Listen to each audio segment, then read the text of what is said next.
Gracias, presidente. Estamos aquí ahorita debatiendo en torno a un dictamen en sentido negativo con respecto a la solicitud que hicimos varios senadores de una consulta popular. Pero el debate es de muchísimo más alcance que la sola resolución de esta consulta popular.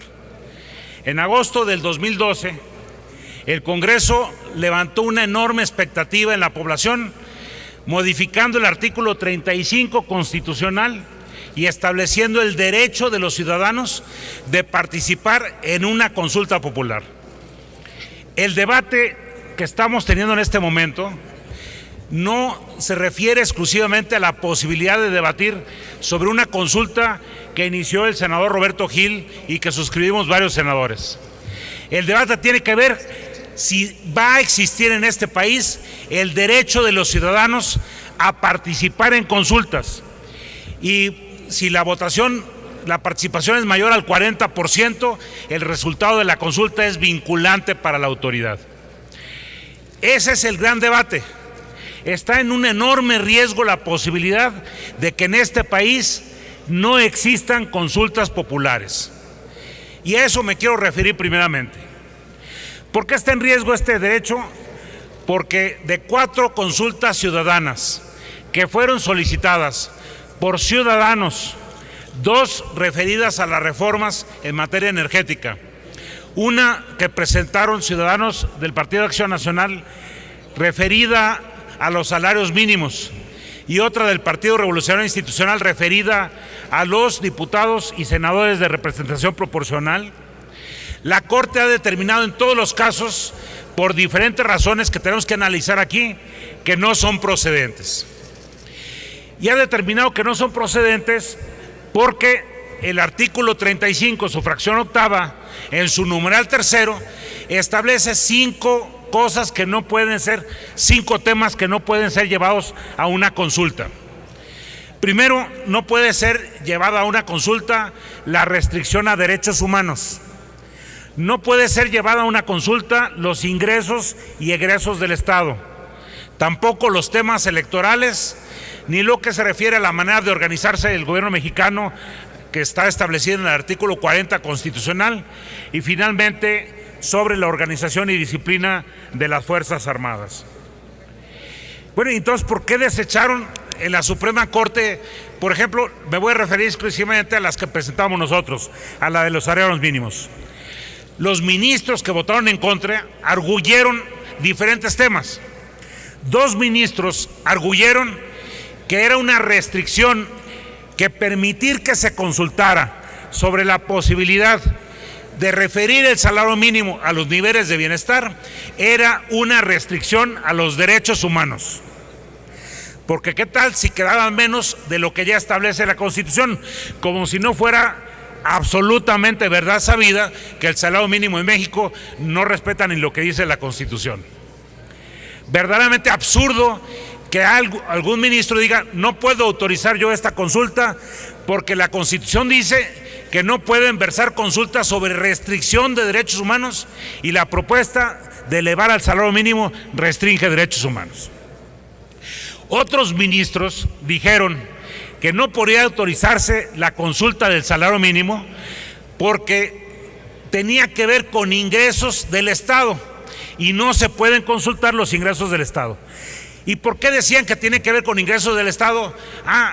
Porque algunas multas y algunos derechos están establecidos en números de salarios mínimos y entonces se van a afectar los ingresos del Estado. Con estos criterios de la Corte, y podemos analizar por qué desecharon las otras 3, con estos criterios de la Corte, estando establecido en la Constitución estos 5 temas que no pueden ser, con estos criterios no va a haber consulta posible en este país, salvo una excepción. No va a haber consulta.